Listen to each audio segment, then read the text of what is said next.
Hello, gentlemen. How are you? Overlanders, you alright?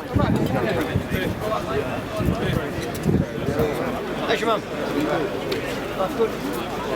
Overlanders, so you get your fanzine. Today's issue, Overlanders, so you get your fanzine. I was born in Orpington in Kent. I lived on a council estate, like all good people do, like, you know. Yeah. Girlfriend back in the day, family was diehard West Ham fans. They come out of East Ham, like, you know, they could gob out their window at the ground, like, you know. Overlanders, so you get your fanzine. Set like a jelly, mate. And she said one day, like, oh, man's mate ain't going to use your season ticket for the day, you want to come use it? I said, well, go see West Ham, we're on the alarm, you know? That's when I was 16, like, you know, people were in, had aerobics and everything. But I went to the game and I tell you what, I ain't missed one since. But I think I even see some Orpington boys over there. And they was like, what are you doing here? I said, well, I'm West Ham now, aren't I? Yeah. And I started going with them.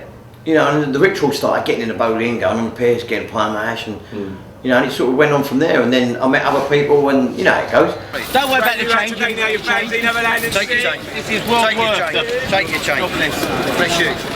Divorces, marriages, births, bar mitzvahs, you name it, I've missed it. Like to go to football, you know what I mean? There's a lot of games. It's a psychological thing, right? If you've got depression or something like that, you watch it at home, and you can rant and rave to the telly and all that. But then you've got depression of 35,000 people all got the same depression, and you go there, scream your head off, and you know the giggles and the fun and the laughter, the jibes and all that kind of thing. Especially back in the day when you was right on top of the players. Overlanders, see today's issue. Thank you, mate. How you doing? You alright? It sounds almost crass to say it's a camaraderie, but it is. You know, I stand with the same people all the time now and all that. You know, and you hear the same fucking gag 100 times a season. But you still laugh at it. I was working at the Financial Times, and one of the senior managers there was involved in the Gillingham fanzine. And I took one of the West Ham ones into him, and he said, that's shit. He said, I could help you make a better one than that. And I said, well, come on in. You know, I've got something to say. Well, we got together, we sat down and made one, and it was fucking awful. But it sold out within about 2 minutes. Oh yeah? In the bowling. And people was like, faxing me saying, oh, we got this on Saturday, it was great reading, blah blah blah. And I went from printing about 100 of the first one to going out to print 3,000 on the third one. Overlanders, see, get your fanzine, today's issue. And where's the name come from? Olas. We all follow the West Ham over land and sea. We all follow the West Ham on to victory. Load of old bullshit, the song. We never fucking got a ball and won a game in our lives. But I used to interview the players, used to go drinking with the players. And all because I had that private access. You know, no one else got, not even the national press got that, I got it. And I had some really good moments, really big moments there, like, you know. Like when Adrian Mullins knew he wasn't going to play in the cup final because he got sent off. Come out and give me a big cuddle and he was crying on my shoulder, like, you know. Yeah. Moments like that, you can't buy moments like that. Overlanders, see, brand new out today now.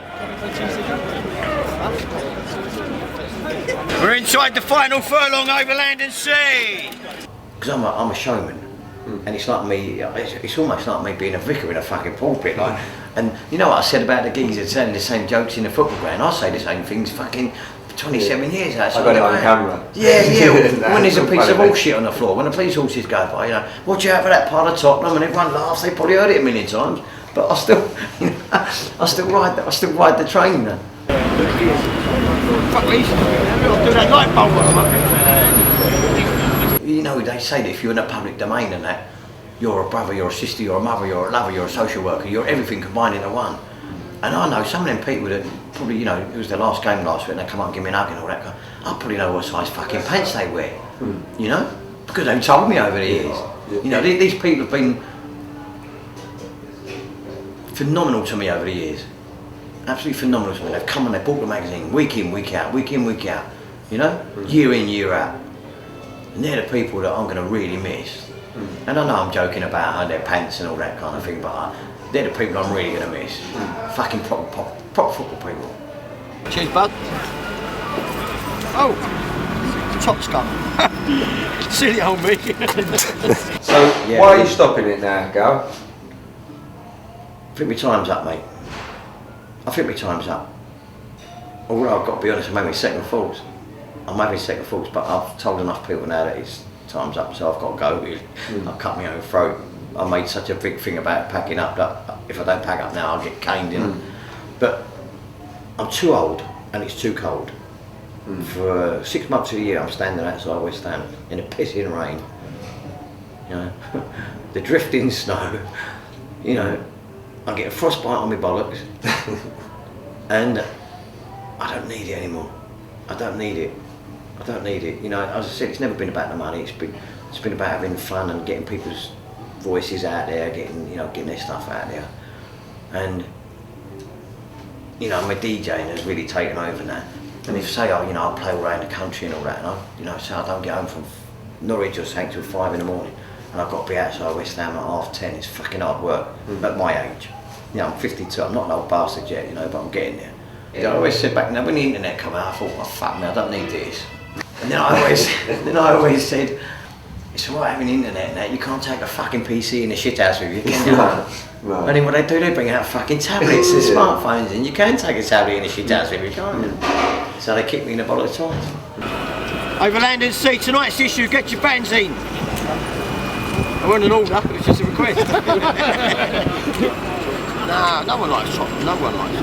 No one. Yeah. Hi George. Okay, right? Yeah. Is the feeling of like, having second thoughts, is that getting stronger as the last few games are ticking off?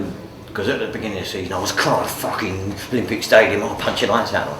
But now, maybe I've come out to reality and I can't do fuck all about it.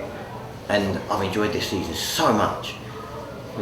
You know, the football's been phenomenal, like we ain't seen for years. And I'm realising that what's the point of cutting my nose off to spite my face completely? You know, I've shut the door but I've left the key in it. Yeah. Do you know what I'm saying? Yeah. And if I want to go to the first game next year. You know, it's a big thing to be at the first game, you know. I want to go there, but I don't know who's going to be around me. I haven't bought it with anybody, I'm just, you know. So I might be able to listen to another load of old shit jokes I've not heard before. Overland and Sea, brand new out today now, get your fanzine. I'm still against the move, I'll always be against the move. What's the main reasons that you're not really feeling it?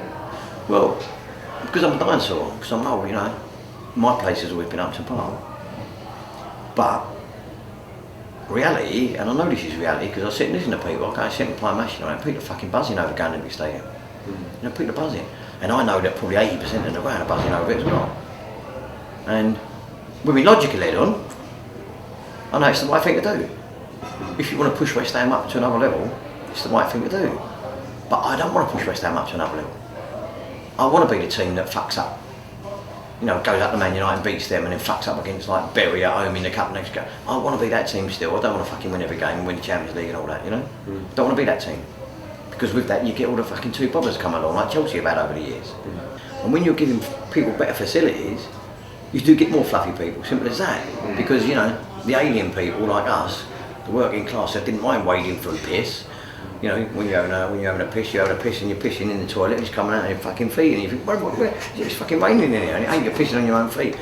But, you know, them days are practically gone now. And it ain't really a bad thing, but I miss them days.